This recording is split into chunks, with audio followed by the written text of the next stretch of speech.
दोस्तों, आज की हौलनाक कहानी शुरू करने से पहले मैं आपको एक दिलचस्प हकीकत बताना चाहता हूं।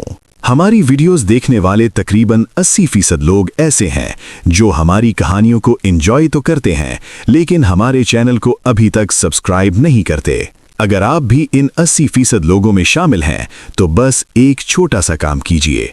इस वीडियो के नीचे मौजूद सब्सक्राइब के बटन पर क्लिक कीजिए और साथ में बेल आइकन भी दबा दीजिए ताकि हमारी हर नई हौलनाक कहानी सबसे पहले आप तक पहुंचे।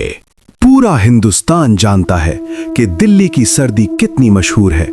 कड़ाके की सर्द रातें, सुनसान सड़कें और वो गहरी धुंध जो एक चादर की तरह पूरी दिल्ली को अपनी लपेट में ले लेती है। लेकिन क्या हुआ अगर यही धुंध अपने साथ कुछ ऐसा ले आए जो आपकी पूरी जिंदगी बदल दे?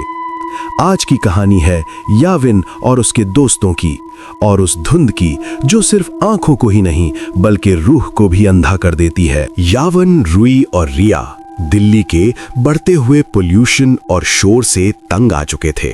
उन्होंने चंद दिनों के लिए दिल्ली छोड़कर हिमाचल प्रदेश जाने का फैसला किया।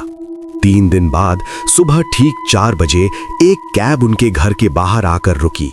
ड्राइवर एक खुशमिजाज, हंसता मुस्कुराता शख्स था। चंद ही मिनटों में उसकी सबसे दोस्ती हो गई। 4 घंटे गुजर चुके थे। सुबह के 8 बज रहे थे, मगर हैरत अंगेज तौर पर आसमान अब भी तारीकी में डूबा हुआ था। तभी सामने सड़क पर एक गहरी गैर मामूली धुंध नजर आई, इतनी घनी कि सड़क का नामो निशान मिट गया था। याविन ने महसूस किया कि जो ड्राइवर थोड़ी देर पहले हंस रहा था, अचानक उसका चेहरा जर्द पड़ गया था।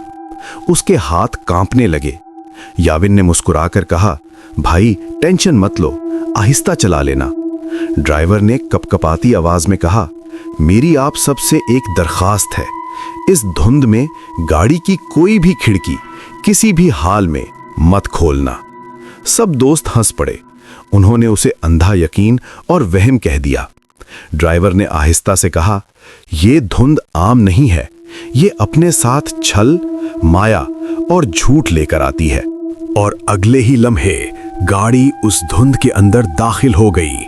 धुंध इतनी गहरी थी कि जैसे वक्त भी रुक गया हो। तभी रिया को अजीब सी घबराहट होने लगी। उसका सांस घुटने लगा। ड्राइवर की बात भूलकर उसने अचानक खिड़की खोल दी और गर्दन बाहर निकाल ली। सांस तो वापस आ गया, मगर धुंध गाड़ी के अंदर दाखिल हो चुकी थी। चंद सेकंड बाद रिया ने जैसे ही पीछे देखा, उसके होश उड़ गए। गाड़ी चल रही थी, लेकिन गाड़ी के अंदर रिया के सिवा कोई नहीं था। न याविन, न रवि, न ड्राइवर, सब गायब। गाड़ी खुद ब खुद रुक गई। दरवाजा खुल गया। रिया चीखती हुई बाहर भागी।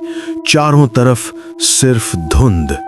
तभी उसे दूर एक 12 फुट लंबा काला साया नजर आया।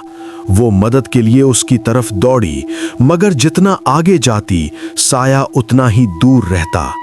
अचानक उसे अपने पीछे किसी की मौजूदगी महसूस हुई।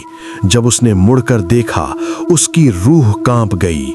वही काला साया बिल्कुल उसके पीछे खड़ा था। अगले ही लम्हे एक जोरदार धक्का और सब अंधेरे में डूब गया।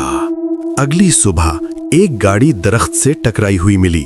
अंदर ड्राइवर, याविन, रवि और रिया मौजूद थे। वो सब जिंदा तो बच गए, लेकिन याविन का दिमागी तवाजुन हमेशा के लिए बिगड़ गया। रिया को आज भी हर धुंध में वही काला साया नजर आता है। दोस्तों, अगली बार जब धुंध में सफर करें तो कभी भी गाड़ी की खिड़की मत खोलिएगा, क्योंकि हर धुंध सिर्फ मौसम नहीं होती, कुछ धुंध मौत का पैगाम भी लाती है।